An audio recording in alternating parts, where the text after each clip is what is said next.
जय हिंद प्यारे साथियों। हिंदी का एक और प्रैक्टिस सेट हम करने वाले हैं जो Uttar Pradesh police constable re exam 2024, UPSI, SSC GD या यूपी ट्रिपल एससी का हर वो एग्जाम जहां पर हिंदी आती है। आप अच्छे जानते हो कि प्रैक्टिस करने का एकमात्र हर व्यक्ति का या हर स्टूडेंट या गुरु का या टीचर का एक उद्देश्य होता है, वो होता है कि नंबरों को कैसे बढ़ाया जाए। और नंबरों को बढ़ाने का एकमात्र तरीका यही है और वो है प्रैक्टिस करना। आप किसी भी सब्जेक्ट में अपने नंबर बढ़ाना चाह रहे हो तो आप उसकी प्रैक्टिस करना शुरू कर दो, आपके ऑटोमेटिक नंबर बढ़ जाएंगे। उसकी वजह ये होती है कि जब आप प्रैक्टिस कर रहे होते हो तो आपने जो कॉन्सेप्ट पढ़ लिए होते हैं उनका रिवीजन अच्छे से हो जाता है, वो चीज़ें आपको बार बार याद आती हैं, आपकी आंखों के सामने से गुजरती हैं। और सबसे बड़ा फायदा इसमें यह हो जाता है कि आपको ये पता चल जाता है कि किस कॉन्सेप्ट से, किस चैप्टर से किस तरह का सवाल आता है या पूछा गया है। क्योंकि जितने सवाल यहाँ पर आप देखते हो ऑनलाइन या फिर ऑफलाइन, जब वो बन के तैयार होता है सवाल तो कभी ना कभी वो कहीं ना कहीं पूछा गया होता है। समझ रहे हो बात को? तो सवालों को देखना और देख के ये जज करना कि सवाल किस तरीके से पूछा जा रहा है और हम कितना परफेक्टली उसका आंसर दे रहे हैं, कितने समय में दे रहे हैं, ये सब चीजें डिपेंड करती हैं प्रैक्टिस पर। तो प्रैक्टिस बहुत ज्यादा जरूरी होती है दोस्त। आपके नंबर ऑटोमेटिक बढ़ जाएंगे, आपको पता भी नहीं चलेगा। आप अगर इस बात का रोना रोते हो कि मैं पढ़ता बहुत हूँ, नंबर नहीं आते, नंबर बढ़ नहीं रहे हैं, जितने थे उतने ही उतने हैं, तो दोस्त आज से ही पूरी ईमानदारी के साथ प्रैक्टिस करना शुरू कर दो। और जो सवाल आप देखो उसको आप अच्छे से देखो या अच्छे से याद रखो उसे किस तरीके से पूछा गया है। अगली बार सवाल जब वो आपके सामने आए तो आप उसको सोचो ना कि मैं इसमें कौन सा ऑप्शन टिक करूं, तुरंत आप उसका आंसर लगा देना चाहिए। ठीक है भाई? तो सबसे ज्यादा जो मोस्ट इंपोर्टेंट बात है वो यही है कि आपको नंबर बढ़ाने हैं दोस्तों। आपको एक काम करना पड़ेगा और वो काम है प्रैक्टिस का। अगर आप प्रैक्टिस कर रहे हो तो आप देखना कुछ ही दिनों में आप खुद में एक निखार पाओगे, अपने आप में एक अच्छा सा मोटिवेशन या कॉन्फिडेंस आपके अंदर आ जाएगा। ठीक है भाई? जैसे पहले ही सवाल यहाँ पर रखा है, ये कह रहे हैं हमसे, ये कह रहे हैं कि संयोजक चिन्ह को किस अन्य नाम से जानते हैं। यानी संयोजक जो चिन्ह है इसे किस और अन्य नाम से जाना जाता है, संयोजक चिन्ह को किस और अन्य नाम से जाना जाता है।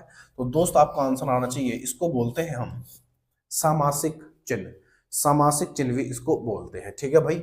यहां पर आप देखो कोष्टक इस तरीके से हो जाते हैं, ब्रैकेट बंद हो जाती है, ब्रैकेट को हम कोष्टक बोलते हैं। अवतरण चिन्ह जो होते हैं कि किसी वाक्य को ज्यों का त्यों दर्शाना, ज्यों का त्यों दर्शाना, इस तरह के ये चिन्ह लगे हुए होते हैं, इन्हें अवतरण बोलते हैं। कुछ यहां पर मैं लिखना चाहूंगा और उसके जवाब मैं आपकी तरफ से चाहता हूं, जैसे कि अल्प विराम। अल्प विराम बहुत ज्यादा, यानी चिन्हों में सबसे ज्यादा पूछे जाने वाला जो चिन्ह है वो यही है, अल्प विराम।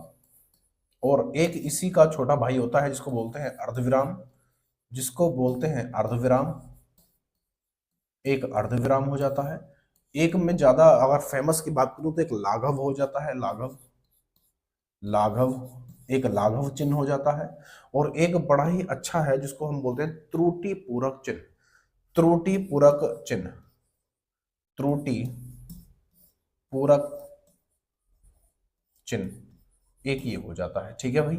चिन्ह, ये तीन चार चीजें हैं जो आपको ज्यादातर पूछी जाती हैं, मोस्टली वही मैंने यहाँ पर लिखी है। देखो अल्प विराम जिसको हम कोमा बोलते हैं, ये अल्प विराम हो जाता है। एक हो जाता है अर्धविराम। अर्धविराम में किस तरीके से होता है, ये अर्धविराम हो जाता है। लाघव आप देखोगे तो इस तरह से जीरो सा बना हुआ होता है। और इसको जो त्रुटि पूरक चिन्ह होता है उसको हम कुछ इस तरीके से लिख रहे होते हैं। ठीक है भाई? इस तरीके से लिख रहे होते हैं। और एक बड़ा फेमस है, इसको बोलते हैं उपविराम। एक उपविराम भी होता है। ये सब एक दूसरे के भाई बहन है। उपविराम, उपविराम किस तरीके से होते हैं, दो बिंदी होती हैं इस तरीके से, ये इनको बोलते हैं उपविराम। बहुत मोस्ट वाले हैं जो मैंने लिखे हैं, जो बार बार पूछे गए हैं, वही मैंने यहाँ पर लिखे हैं। तो आंसर क्या था दोस्त आपका? समासिक चिन्ह हो जाएगा। ठीक है भाई? अगले पर आ जाते हैं। सवाल नंबर अगला ये रहा मेरे लल्ला, क्या कहना चाह रहा है? देखो भाई ये रहा, इसमें कह रहा है हमसे,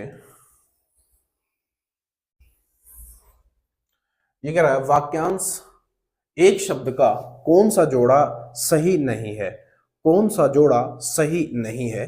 तो आप यहां पर देख पा रहे हो अच्छे से, ये कह रहा है जिस पर मुकदमा चलाया जा रहा हो, जिस पर मुकदमा चलाया जा रहा हो उसको अभियुक्त बोलते हैं। बिल्कुल सही बात है। इसमें कह रहा है सही नहीं है, तो नहीं वाला हमें बताना है। तो जिस पर मुकदमा चलाया जाता है उसको हम अभियुक्त बोलते हैं। बिल्कुल सही बात है, इसमें कोई दिक्कत नहीं है। वेतन के बिना कार्य करने वाला व्यक्ति जो होता है उसको क्या बोलते हैं? उसको बोलते हैं अवेतनिक। बिल्कुल सही है, कोई दिक्कत नहीं है। उपकार को मानने वाला कृतघ्न। उपकार को मानने वाला कृतघ्न, भाई कृतघ्न नहीं होता है, कृतघ्न नहीं होता है, ये कृतघ्न ये वाला गलत लिखा हुआ है। इसकी स्पेलिंग आप ध्यान से देखोगे तो ये वाला कृतघ्न नहीं होता है बल्कि कृतघ्न होता है। कृतघ्न ये वाला होता है, ये वाला कृतज्ञ होता है। ठीक है भाई, ये वाला ये होता है जो किसी का द्वारा किए गए उपकार को ना माने, उसको बोलते हैं हम कृतज्ञ। ठीक है भाई, उसको क्या बोलते हैं? कृतज्ञ बोलते हैं। ढंग से लिख देता हूं, ये वाला कृतज्ञ होता है। ठीक है भाई, ये वाला जो होता है ये होता है उपकार को न मानने वाला। उपकार को बहुत ज्यादा पूछे जाते हैं ये दो चार। उपकार को न मानने वाला।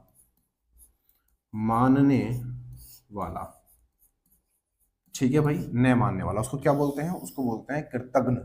और बहुत बोलने वाला वाचाल। बिल्कुल सही है, ये भी सही है। तो नहीं वाला पूछा था, आंसर कौन सा हो जाएगा? बोले सी हो जाएगा। आंसर आपका क्या रहेगा? आपका सी आंसर हो जाएगा। ठीक है भाई, तो answer option number C is the right answer. तो उपकार को मानने वाला कृतज्ञ होता है, कृतघ्न नहीं होता। कृतघ्न कौन होता है? जो उपकार को ना माने। ठीक है भाई, अगले पर आ जाते हैं। बहुत अच्छी लाइनें हैं ये, आपको नोट कर लेनी चाहिए। अगले में कह रहा है हमसे, हाँ ठीक है,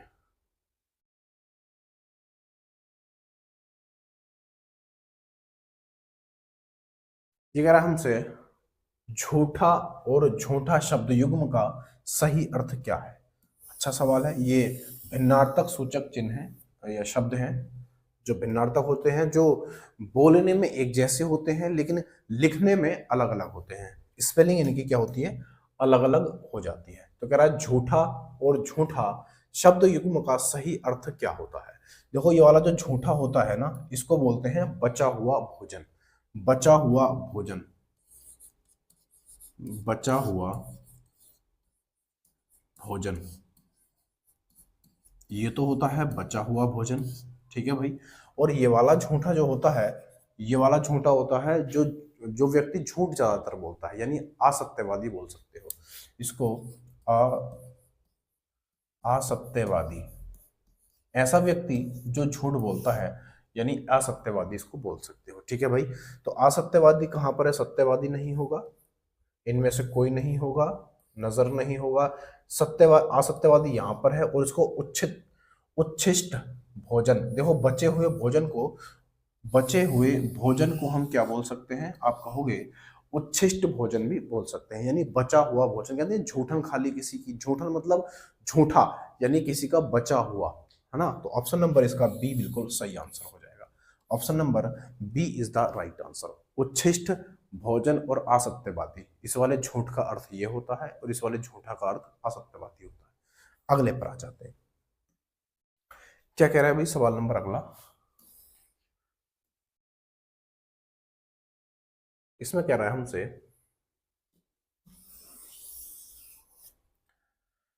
ये कह रहा है हमसे कि क्षुधा शब्द का विलोम शब्द है। क्षुधा शब्द का विलोम शब्द क्या हुआ? तो क्षुधा का विलोम शब्द, देखो क्षुधा का पहले आप अर्थ समझ लो क्या होता है। इसका अर्थ हो जाता है, इसका अर्थ होता है भूख। इसका अर्थ हो जाता है भूख। इसका अर्थ हो जाता है भूख, है ना। या कह सकते हो भूखा, क्षुधा यानी भूखा। इसका अर्थ होता है भूखा। भूखा व्यक्ति यानी विशेषण है, तो विशेषण ही हमें देना पड़ेगा। तो भूखा व्यक्ति बोल सकते हो, भूखा होता है इसका अर्थ। और इसका विलोम जब हमसे पूछा जाएगा, इसका विलोम, तो आप कहोगे तृप्त, इसका क्या हो जाता है? विलोम हो जाता है। और तृप्त का अर्थ होता है संतुष्ट। संतुष्ट, संतुष्ट या तृप्ति भी आप बोल सकते हो, है ना। तृप्ति बोल, संतुष्ट या तृप्ति भी आप इसको बोल सकते हो। तृप्ति भी इसको बोल सकते हो, तृप्त तो है ही, तृप्ति भी बोल सकते हो। कहते हैं आत्मसंतुष्टि मिल गई मुझे, है ना। तो यहाँ पर भूखा, जिस इंसान को भूख लग रही है, अब भूखा मतलब यहाँ खाने से नहीं है, किसी भी चीज की भूख हो सकती है। और जब वो उसकी भूख पूरी हो जाती है तो उसको बोलते हैं तृप्त। उसको क्या बोलते हैं? तृप्त बोलते हैं, यानी संतुष्ट बोलते हैं। बात समझ में आई? तो कहते नहीं कि आत्मा आत्मा को संतोष मिला या संतुष्टि मिली, है ना, यानी काम पूरा हो गया इस वजह से। तो इसका विलोम क्या हो जाएगा? तृप्त हो जाएगा। ऑप्शन नंबर सी इसका बिल्कुल सही उत्तर हो जाएगा। अगले पर आ जाते हैं, देखना भाई क्या कह रहा है। इसमें कह रहा है हमसे, हिंदी की पहली कहानी लेखिका है। हिंदी की पहली कहानी लेखिका कौन है? हिंदी की जो पहली कहानी लेखिका है वो कौन है? देखो, लेखिका क्या है? एक स्त्रीलिंग शब्द है। क्या है? एक स्त्रीलिंग शब्द है। स्त्रीलिंग, ये एक स्त्रीलिंग शब्द है। अगर इसका मैं पुल्लिंग आपसे पूछूं तो आप क्या बताओगे? इसका पुल्लिंग मुझे बताओ क्या होगा? इसका पुल्लिंग आप कमेंट करके बताओ क्या होगा? लेखिका का पुल्लिंग क्या बनेगा? आंसर क्या, सवाल क्या पूछ रहा है? हिंदी की पहली कहानी लेखिका है, कौन है? तो आप कहोगे बंग महिला। कौन सी? बंग महिला क्या है? एक हिंदी की पहली महिला है। और इनका जो वास्तविक नाम है, इनका जो वास्तविक नाम है, वास्तविक, इनका जो वास्तविक नाम है, इनका वास्तविक नाम की अगर मैं चर्चा करूंगा दोस्त, तो इनका वास्तविक नाम है राजेंद्र। क्या नाम है? राजेंद्र वाली। राजेंद्र, राजेंद्र वाली, या राजेंद्र वाला होता, सॉरी, राजेंद्र वाला। राजेंद्र वाला क्या है? इनका वास्तविक नाम है। इनका वास्तविक नाम क्या बन जाता है? राजेंद्र वाला। कोई दिक्कत नहीं होनी चाहिए। यानी आप राजेंद्र वाला मिल सकता है आपको, ये नहीं मिलेगा तो फिर आपको बंग महिला मिल जाएगा, जैसे कि ऑप्शन में दे भी रखा है। तो ऑप्शन नंबर इसका बी बिल्कुल सही उत्तर हो जाएगा। ठीक है भाई, अगले पर आ जाते हैं। सवाल नंबर अगला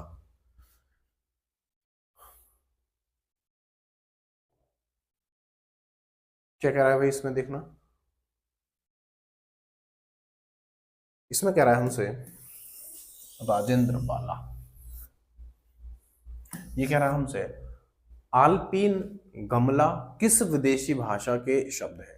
आल्पीन गमला किस विदेशी भाषा के शब्द हैं? ये दो है, एक है आल्पीन और दूसरा गमला, किस विदेशी भाषा के हैं? तो आपका आंसर आना चाहिए पुर्तगाली के। किसके भाई? पुर्तगाली के हो जाते हैं। पुर्तगाली के अगर मैं और बाकी शब्दों की बात करूं तो एक जैसे कि हो जाता है अलमारी, अलमारी, ठीक है, अलमारी हो जाता है। और आलपिन है, गमला है, और तौलिया हो जाता है, तौलिया, एक तौलिया हो जाता है। काजू हो जाता है, काजू, काजू हो जाता है ना, और भी हो जाते हैं इसके, है ना। तो यहाँ पर आंसर क्या बन जाएगा? पुर्तगाली बन जाएगा। अंग्रेजी की अगर मैं बात करूँ, अंग्रेजी की, तो अंग्रेजी के तो ज्यादातर शब्द देखो, जापानी है या फ्रेंच है, पुर्तगाली, ये अंग्रेजी भाषा के ही शब्द हैं टोटल। लेकिन अंग्रेजी के अपने भी कुछ हैं, जैसे कि मैं बात करूंगा वकील, वकील, या फिर बात करूं कोर्ट, कोर्ट, जैसे बात करूं प्रेस, प्रेस, जैसे मैं बात करूं ट्रेन, जैसे मैं बात करूं ट्रेन, है ना। ये सब कैसे शब्द हैं? ये सारे के सारे शब्द, जैसे पेंसिल, पेंसिल भी बोल सकते हो, पेन, सॉरी पेन, पेंसिल नहीं, पेन, पेन बोल सकते हो। ये सब किसके हैं? अंग्रेजी भाषा के हो जाते हैं। ये सब के सब किसके हैं? अंग्रेजी भाषा के हैं। ठीक है भाई। और यहाँ पर जापानी में बात करूं तो एक बड़ा फेमस है इसका, वो है रिक्शा। इसका एक रिक्शा, रिक्शा जो शब्द है ये किसका है? ये जापानी भाषा का शब्द है। किसका है भाई? जापानी भाषा का शब्द है। ठीक है भाई, अगले पर आ जाते हैं। सवाल नंबर अगला ये रहा मेरे लल्ला। क्या कह रहा है इसमें? इसमें कह रहा है हमसे, सरसैया में कौन सा समास है? सरसैया में कौन सा समास है? सरसैया में कौन सा समास है? तो आंसर आप लगा दोगे, इसका तत्पुरुष समास हो जाएगा। तत्पुरुष समास इसका बिल्कुल सही उत्तर हो जाएगा। देखो, द्विगु की पहचान क्या होती है? द्विगु में आप अच्छे जानते हो, द्विगु समास में पहला जो शब्द होता है वो संख्यावाची होता है, संख्यावाची होता है, प्लस बड़ी खास पहचान मैंने आपको इसकी बताई है कि इसके बाद अंग नहीं होना चाहिए। इसके बाद कोई अंग नहीं होना चाहिए। अंग के अलावा कुछ भी आ जाए, पहला जो शब्द है वो संख्यावाची होना चाहिए। बाद में जो आए वो अंग नहीं होना चाहिए। अगर अंग होगा तो बहुव्रीहि में चला जाएगा। ये पिछली क्लास में मैंने आपको सिखाया था। ठीक है भाई। द्वंद्व में क्या होता है? द्वंद्व में आप जानते हो दो शब्द होते हैं और दोनों एक दूसरे के विपरीत होते हैं, ये आप अच्छे जानते हो। और इसकी पहचान होती है योजक चिन्ह। योजक, ये कह सकते हो दोनों शब्दों के बीच में, दोनों शब्दों के बीच में, दोनों शब्द विपरीत, ऐसा लिख देता हूं, दोनों दोनों शब्द विपरीत। विपरीत का मतलब एक दूसरे के विपरीत, विपरीत, तथा उनके बीच में, उनके बीच में, उनके बीच में क्या होना चाहिए भाई? योजक चिन्ह। योजक, योजक चिन्ह। अब आप कहोगे योजक चिन्ह, योजक चिन्ह। अगर ये योजक चिन्ह आपको नहीं मिलेगा ना, अगर ये नहीं मिलेगा तो दोनों शब्दों के बीच में आपको मिलेगा और मिल सकता है, तथा मिल सकता है, परंतु मिल सकता है। ये शब्द भी आपको मिल सकते हैं योजक चिन्ह की जगह। ना तो आपको योजक चिन्ह तो मिलना ही मिलना है। ठीक है भाई। अगले पर आ जाते हैं। सवाल नंबर अगला,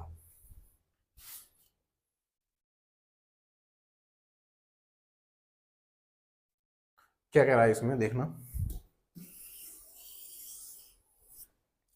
ये कह रहा है नारी तुम केवल श्रद्धा हो, पंक्ति किस रचना की है? पंक्ति किस रचना की है? ये एक रचना दी गई है कि नारी तुम केवल श्रद्धा हो। श्रद्धा मतलब नारी का जो दूसरा अर्थ है वो सिर्फ विश्वास ही है। अगर आपको विश्वास नहीं है तो वो नारी नहीं है। यानी कि नारी मतलब लड़कियों पर, औरतों पर, महिलाओं पर, अबला पर, है ना, या कामनी पर, ये सब पर्यायवाची मैंने बोले। ये इस इन पर सिर्फ विश्वास किया जा सकता है। इन पर सिर्फ विश्वास किया जा सकता है। अगर विश्वास नहीं है तो वो उस लायक नहीं होती है। आपकी वाइफ हो सकती है, गर्लफ्रेंड हो सकती है, दोस्त हो सकती है, आपको जब तक उस पर विश्वास है तब तक वो आपकी है। विश्वास नहीं है तो वो चीजें फिर सारी खत्म हो जाती है। ठीक है भाई। तो नारी तुम केवल श्रद्धा हो यानी विश्वास हो, ये पंक्ति किस रचना की है? तो आप कहोगे ये रचना हो जाती है कामायनी की। अब मैं कामायनी की बात करूं, ये कामायनी जयशंकर प्रसाद की है। किसकी है? जयशंकर प्रसाद जी की है। और ये एक उनका जो है ये एक महाकाव्य है। ये एक महाकाव्य, महाकाव्य। ठीक है भाई। ये कामायनी जो है किसकी है? मैं लिख देता हूं यहां पर, जयशंकर प्रसाद। कौन है भाई? जय सॉरी ये जयशंकर प्रसाद की हो जाती है।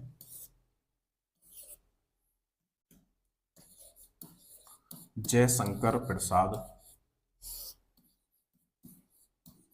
ये जयशंकर प्रसाद की क्या है? एक महाकाव्य है कामायनी। और इसी में कहा गया है नारी तुम केवल श्रद्धा हो। इनकी अगर मैं और रचनाओं की बात करूं तो जैसे चंद्रगुप्त हो जाती है, चंद्रगुप्त, चंद्रगुप्त हो जाती है, स्कंदगुप्त हो जाती है, स्कंद गुप्त हो जाती है, ये भी इनकी रचना बन जाती है, स्कंदगुप्त हो जाती है। आकाशदीप हो जाती है, बड़ी फेमस रचना इनकी, आकाशदीप हो जाती है, आकाशदीप हो जाती है। और इनकी रचना की बात करूं, आकाशदीप हो जाती है। कानन कुसुम इनकी रचना हो जाती है, कानन कुसुम, कानन कुसुम, कानन कुसुम। और क्या बोलते हैं, और भी बहुत सारी इनकी रचनाएं हैं, ज्यादा रिकॉल नहीं हो रही है मुझे।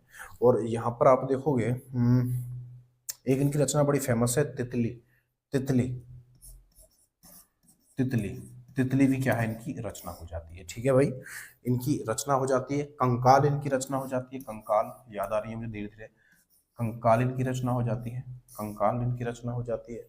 समझ रहे बात को? तो ये इतनी सारी रचनाएं, चंद्रगुप्त, स्कंदगुप्त, आकाशदीप, कानन कुसुम, तितली, कंकाल, है ना, कामायनी, ये सब क्या है? इनकी रचनाएं हैं। और कामायनी क्या है? एक महाकाव्य है। उसी में कहा गया था कि नारी तुम श्रद्धा हो। ठीक है भाई। अगले पर आ जाते हैं। ऑप्शन नंबर ए इसका बिल्कुल सही उत्तर हो जाएगा। अगले में क्या कह रहा है दोस्त? ये कह रहा है हमसे, ये कह रहा है हमसे कि तद्भव तत्सम से बने सही शब्द युग्म को कीजिए। अच्छा, युग्म को कीजिए। अच्छा, युग्म पहचानने हमें कि तद्भव तत्सम से बने सही शब्द युग्म को पहचानिए या उन्हें बताइए कौन कौन से हैं, है ना। देखते हैं। तद्भव से क्या बना हुआ है? तत्सम। देखो हाथ, हाथ जो है ये एक तद्भव शब्द है। हाथ क्या है? तद्भव से तत्सम। अच्छा, तत्सम, तद्भव से तत्सम बनाया है। देखो तत्सम क्या होते हैं? ये होते हैं संस्कृत वाले शब्द। ये होते हैं संस्कृत वाले शब्द जो संस्कृत से ज्यों के त्यों उठा दिए गए हैं, और संस्कृत का रूप बदल के जब आते हैं शब्द तो उनको बोलते हैं तद्भव। उनको क्या बोलते हैं? तद्भव बोलते हैं। जैसे कि मैं यहाँ पर बात करूँ तद्भव, और तद्भव जो होते हैं उन्हीं को बोलते हैं हिंदी वाले शब्द। उन्हीं को हम बोलते हैं क्या? हिंदी वाले शब्द बोल देते हैं। ठीक है भाई, कोई दिक्कत नहीं होनी चाहिए। अब यहां पर देखो, हता से हाथ नहीं बनता, बल्कि हस्त से हाथ बन जाता है। हस्त से, यानी इसका आप देखोगे तो ये बनेगा हस्त, हस्त बन जाएगा, हस्त से हाथ बनेगा। जैसे रात है, तो रात का जो तत्सम बनेगा वो रात्रि बनेगा। क्या बनेगा? रात्रि बनेगा। ठीक है भाई। जैसे पत्ता और पत्र, हाँ पत्ता और पत्र बिल्कुल सही है। पत्ता, पत्ता क्या है? पत्ता एक तरीका तद्भव है, तद्भव है, ये एक तद्भव है। ठीक है भाई। जबकि पत्र क्या है? एक तत्सम है, तत्सम शब्द हो जाता है। ठीक है भाई, कोई दिक्कत नहीं होनी चाहिए। ठीक है भाई, कोई दिक्कत नहीं होनी चाहिए। ऑप्शन नंबर सी इसका बिल्कुल सही उत्तर हो जाएगा। अगले पर आ जाते हैं। सवाल नंबर अगला ये रहा मेरे लल्ला। क्या कहना चाह रहा है इसमें? देखो ये कह रहा है शुद्ध वर्तनी वाला शब्द चुने। शुद्ध वर्तनी वाला शब्द कौन सा है? शुद्ध वर्तनी वाला शब्द बताना है। शुद्ध वर्तनी कैसे है? तो सूर्यपण, दो सूर्य, सूर्य सॉरी, सुरपणा, सुरपणा, सुरपणा अगर आप लिखोगे, पहले ख मत जोड़ो, सिर्फ सुरपणा लिखो। तो कैसे लिखोगे सुरपणा? तो आपको सुर पा और ला, ये हो गया सुरपणा। इसमें सिर्फ ख जोड़ना है हमें। क्या जोड़ना है? ख जोड़ना है। तो इसमें ख जोड़ दो, खत्म कहानी। ये आपका बिल्कुल सही आंसर होगा। जहां पर आपने ये देखा वहीं पर आपका आंसर बन जाएगा। तो आप देखोगे सुरपणा खा, सुरपण खा, सुरपण खा, सुरपण खा। ऑप्शन नंबर सी इसका आंसर हो जाएगा। ठीक है भाई, सुरपण खा बिल्कुल इसका सही आंसर हो जाएगा। कोई दिक्कत नहीं होनी चाहिए। ठीक है भाई, अगले पर आ जाते हैं। ये कह रहा है हमसे सवाल नंबर अगला, सुरपणखा। शुद्ध वर्तनी में थोड़े से और शब्द पूछूं आपसे? चलो आप बताओ। जैसे मुझे बताओ कवित्री लिख के, कवित्री का सही रूप बताओ, ये इसका गलत रूप है। ये सही है या गलत है ये आपको बताना है। ठीक है भाई। जैसे यहां पर धर्म लिख के बताओ मुझे, धर्म। ठीक है भाई। या फिर आप मुझे यहां पर लिख के बताओ, इसको मिटा लेते हैं पहले। यहां पर आप लिख के बताओ मुझे द्वार, द्वारका, द्वारिका, द्वारिका लिख के बताओ। इसका सही जवाब मुझे चाहिए। ये तीनों के तीनों मैंने कहीं ना कहीं सही या गलत लिखे हैं। अगर सही है तो आप सही बताओ, गलत है तो गलत बताओ। जैसे द्वारिका लिख के बताओ। ठीक है भाई। जैसे मैथिली शरण गुप्त लिख के बताओ, मैथिली, मैथिली शरण गुप्त, मैथिली शरण गुप्त, तो ये प्रथम कवि है। ये आप बताइए सही है या गलत लिखा हुआ है। अगर गलत है तो सही लिख के बताओ कैसे होगा। ठीक है भाई, कमेंट में बता सकते हो। अगले पर आ जाते हैं। क्या कह रहा है इसमें?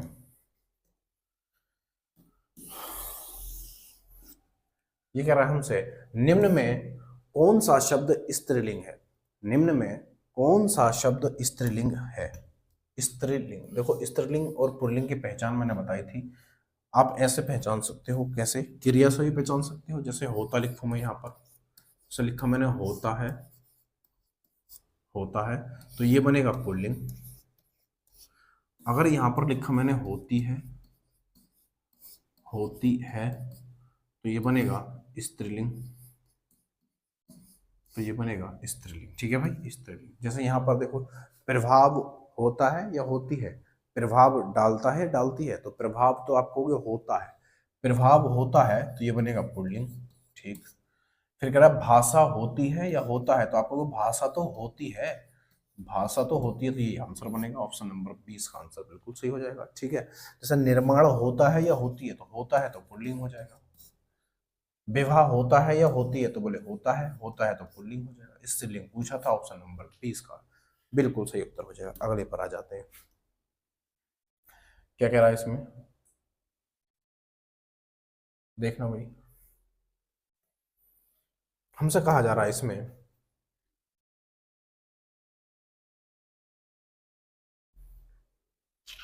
चलो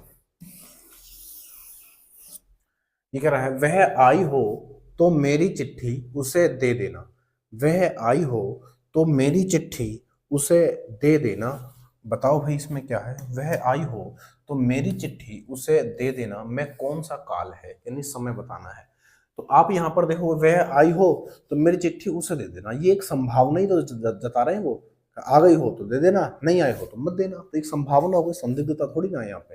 तो आप कहोगे संभावना है, और कैसी संभावना है, दे देना, दे देना तो वर्तमान है, ये क्या है भैया, वर्तमान। ऑप्शन नंबर सी इसका बिल्कुल सही उत्तर हो जाएगा, ऑप्शन नंबर सी इसका बिल्कुल सही उत्तर जाएगा, ये संभावना दर्शाई जा रही है यहाँ पर, ठीक है। अगले पर आ जाते हैं, क्या कह रहा है इसमें, इसमें कह रहा है हमसे, संसार में हर तरह के लोग होते हैं, वाक्य का भेद बताएं, वाक्य का भेद बताएं, क्या बताना है भाई, वाक्य का भेद बताना है। तो आप कहोगे संसार में हर तरह के लोग होते हैं, ये तो एक विधि का विधान है, क्या आप इसे चेंज कर सकते हो, नहीं कर सकते भाई। सूरज पूरब में निकलता है, पश्चिम में छिप जाता है, ये क्या है, एक विधि का विधान है, इसे नहीं बदल सकते। तो इसमें जो बात कही जा रही है कि संसार में हर तरह के लोग होते हैं, ये एक विधि का विधान है, इसे नहीं बदल सकते। तो ऑप्शन आपको मिल गया होगा, विधिवाचक इसका क्या बनेगा, काल बन जाएगा, विधिवाचक इसका काल बन जाएगा। अगले पर आ जाते हैं, क्या कह रहा है भाई,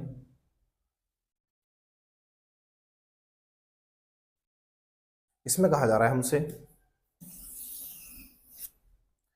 निम्न में से सममात्रिक छंद का कौन सा उदाहरण है। सममात्रिक छंद, सममात्रिक छंद का अर्थ क्या है, जिसमें मात्राएं कैसी हो, जिसमें मात्राएं कैसी हो, समान हो, समान मतलब सम हो, यानी इवन नंबर होना चाहिए, ऑड नंबर नहीं होना चाहिए, यानी सम संख्याएं होनी चाहिए, मात्राएं सममात्रिक होनी चाहिए। तो आपका आंसर आना चाहिए ऑप्शन नंबर सी, चौपाई।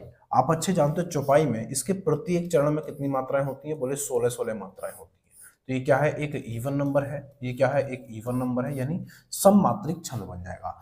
दोहा में अगर मैं बात करूंगा तो पहले और तीसरे, पहले और तीसरे में कितनी मात्राएं होती हैं, बोले 13 मात्राएं होती हैं, 13 मात्राएं हो जाती हैं। जबकि इसके दूसरे और चौथे में, दूसरे और चौथे में कितनी मात्राएं होती हैं, तो आप कहोगे इसमें 11 मात्राएं हो जाती हैं।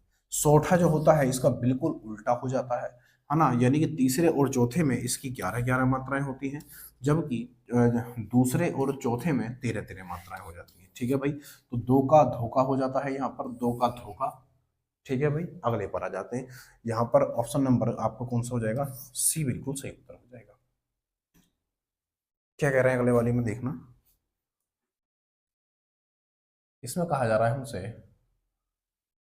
देखो सवाल नंबर अगला ये रहा मेरे अगला, वो कह रहा है, मैं 3 मिनट में आ रहा हूं, मैं 3 मिनट में आ रहा हूं, वाक्य में कौन सा कारक है, वाक्य में कौन सा कारक है। आप जानते हैं कारकों की जो संख्या होती है वो 8 हो जाती है। कारक कितने होते हैं, बोले 8 हो जाते हैं। कर्ता ने कर्म को करण से संप्रदान के लिए, अपादान से संबोधन का, संबंध का की के संबोधन, है ना, तो ये सब मिलाकर कितने होते हैं, 8 हो जाते हैं। तो कर्ता ने, इसकी जो कारक विभक्ति होती है वो ने हो जाती है, कर्ता ने। संबंध में आप देखोगे तो का की के, का की के ये आ जाते हैं, रारी ने भी आ जाते हैं, नानी ने भी आते हैं। अधिकरण में अगर मैं बात करूं तो इसमें अधिकरण में मैं, पर, ऊपर, ऊपर, और यहाँ पर समय का बोध भी हो जाता है, इसमें समय का बोध भी हो जाता है, जैसे यहाँ पर लिखा है मैं 3 मिनट में आता हूँ, तो यहाँ पर समय का बोध हो रहा है, तो आपको आंसर मिल गया होगा, ऑप्शन नंबर सी इसका बिल्कुल सही उत्तर हो जाएगा। संप्रदान में आप देखोगे तो संप्रदान में इसकी जो कारक विभक्ति होती है वो होती है के लिए, के लिए, क्या होती है दोस्त, के लिए इसकी कारक विभक्ति हो जाती है, कोई दिक्कत नहीं होनी चाहिए। Option number C is the right answer. अगले पर आ जाते हैं, सवाल नंबर अगला ये रहा मेरे लल्ला, क्या कह रहा है इसमें, इसमें कह रहा है हमसे,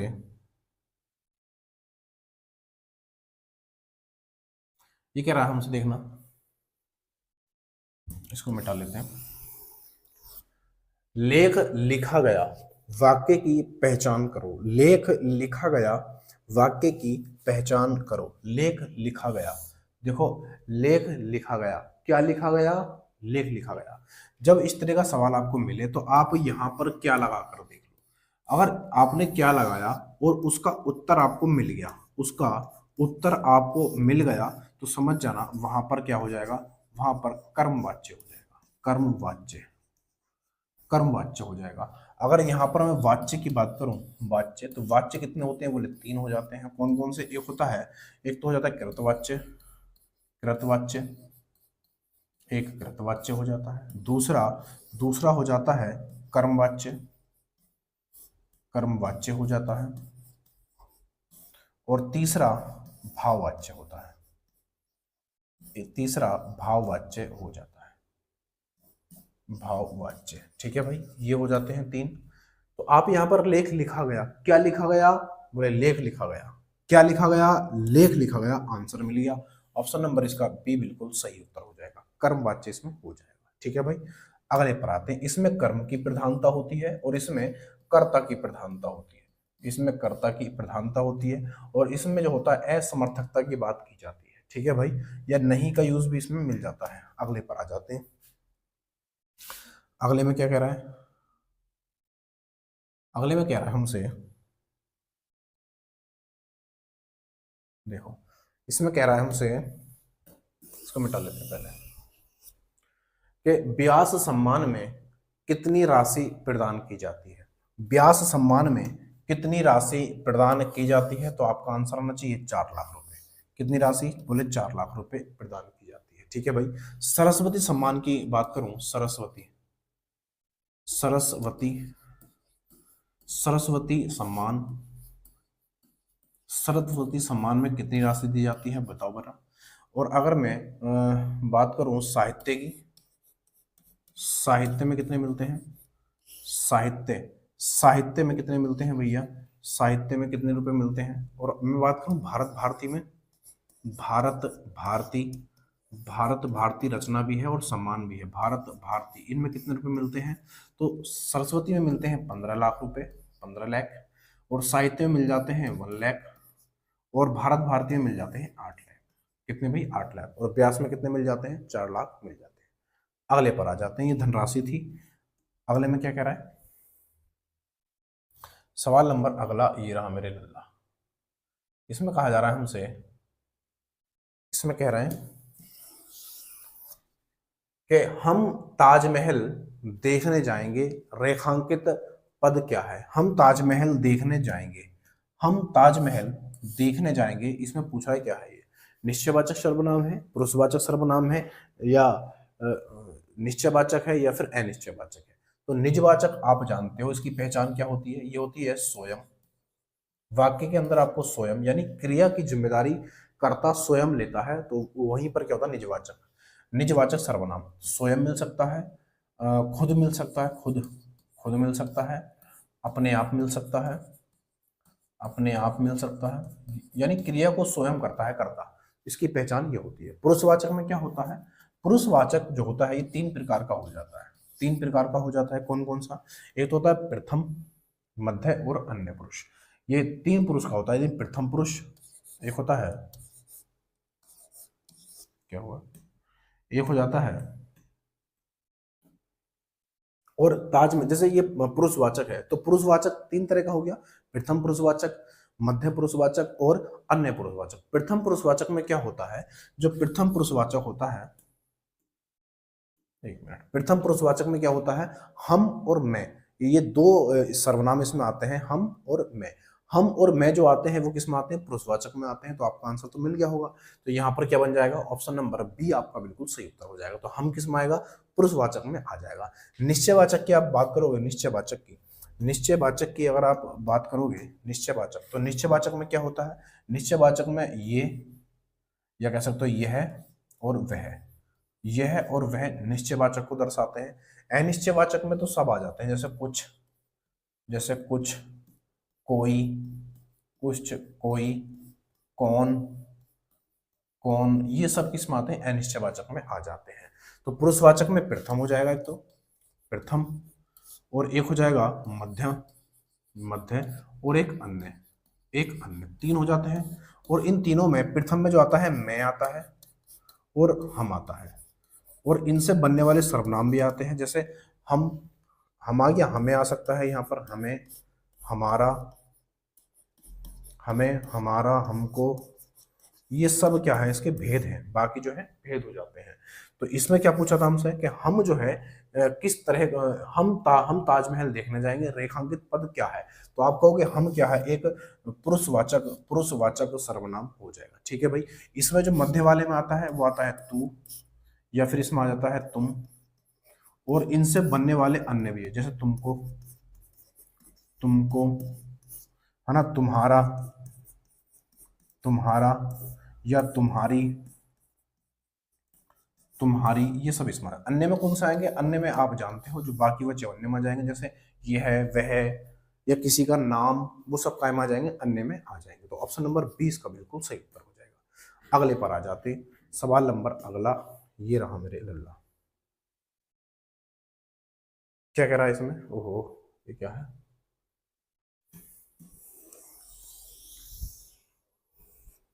ठीक है। देखो यहाँ पर एक हमें वो दिया गया है, आपको दिख रहा होगा शायद मेरे हिसाब से, अब बताओ दिख रहा है कि नहीं दिख रहा। ये एक पैराग्राफ मैंने लिया है यहाँ पे, और ये पैराग्राफ देख के बताओ कि आप देख पा रहे हो उसको या नहीं।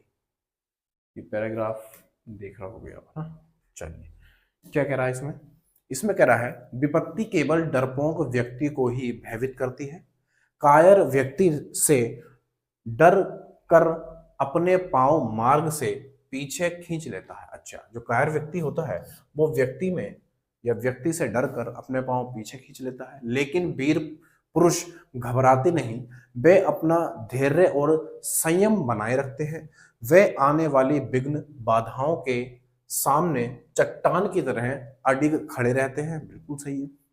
वीर पुरुष विकट परिस्थितियों में भी संकटों से संघर्ष करते हैं और उनसे बाहर निकलने का रास्ता ढूंढ निकालते हैं, वे संकट पर विजय हासिल करते हैं। वीर पुरुष झुकते हैं, वीर पुरुष संकटों से कभी प्रभावित नहीं होते, वे संकटों में न तो कभी उफ करते हैं और न ही संकटों के सामने कभी झुकते हैं। मंजिल की राह में आने वाली विघ्न बाधाओं को जड़ से समाप्त कर उन पर विजय प्राप्त करने के लिए निरंतर प्रयत्न करते रहते हैं। बढ़िया चीज है। वो कह रहा है हमसे वीर शब्द का स्त्रीलिंग शब्द बताना है। तो वीर का जो स्त्रीलिंग बनता है वो बनता है वीरांगना। क्या बनता है, वीरांगना बनता है, वीरांगना। जैसे साधु का बताओ आप, साधु का क्या बनेगा, साधु। मैं अगर दो चार पूछूं साधु का स्त्रीलिंग क्या बनेगा, साधु का। या सम्राट का बताओ क्या बनेगा, सम्राट। सम्राट का क्या बनेगा, सम्राट का क्या बनेगा। तो साधु का बनेगा साध्वी, साध्वी क्या बनेगा, साध्वी बन जाएगा। बोले ठीक है, ये स्त्रीलिंग है। सम्राट का सम्राज्ञी बन जाएगा, सम्राज्ञी, सम्राज्ञी बन जाएगा, कोई दिक्कत नहीं होनी चाहिए, सम्राज्ञी बन जाएगा। अगर मैं कवि की बात करूं, कवि, कवि पुल्लिंग है, स्त्रीलिंग क्या बनेगा, तो बनेगा कवित्री बन जाएगा, कव इत्री क्या बनेगा, कवित्री बन जाएगा। स्पेलिंग भी इसकी यही होती है। ठीक है भाई। तो जैसे शक्तिमान का बताओ, शक्तिमान का क्या बनेगा, शक्तिमान का, जैसे शक्तिमान, शक्तिमान का स्त्रीलिंग क्या बनेगा, तो आपको वो शक्तिमती बनेगा। क्या बनेगा, शक्तिमती, शक्तिमती, कोई दिक्कत नहीं होनी चाहिए। ठीक है भाई। तो ऑप्शन नंबर ए इसका बिल्कुल सही हो जाएगा, वीरांगना। अगले पर आ जाते हैं। अगले में क्या कह रहा है, यहां पर कह रहा है हमसे अगला, इसको मिटा लेते हैं। ये कह रहा है हमसे अडिग शब्द में निम्न में से कौन सा प्रयुक्त किया गया है।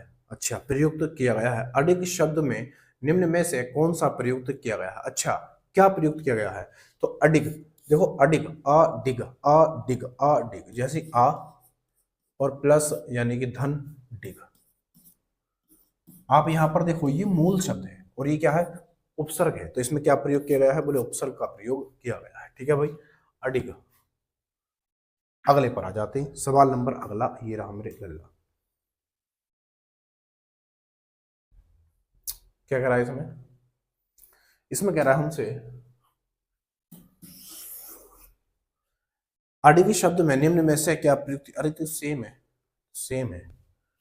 ठीक है भाई, तो आज के लिए दोस्त इतना ही रखते हैं, आज के लिए इतना ही रखते हैं, कोई दिक्कत परेशानी नहीं होनी चाहिए। तो आज के लिए इतना ही रखते हैं। वीडियो पसंद आया हो लाइक से सब्सक्राइब करके जरूर जाना, और हर रोज की तरह आपको यहाँ जैसे आज मिला है, हर रोज आपको ऐसे ही सवाल देखने मिलेंगे जो काफी ज्यादा आपके लिए लाभकारी रहेंगे, आपकी कहीं ना कहीं नंबर को बढ़ाने में और समय को बचाने में आपको मदद करेंगे। तो वीडियो पसंद आया हो तो लाइक से सब्सक्राइब कर जरूर जाना।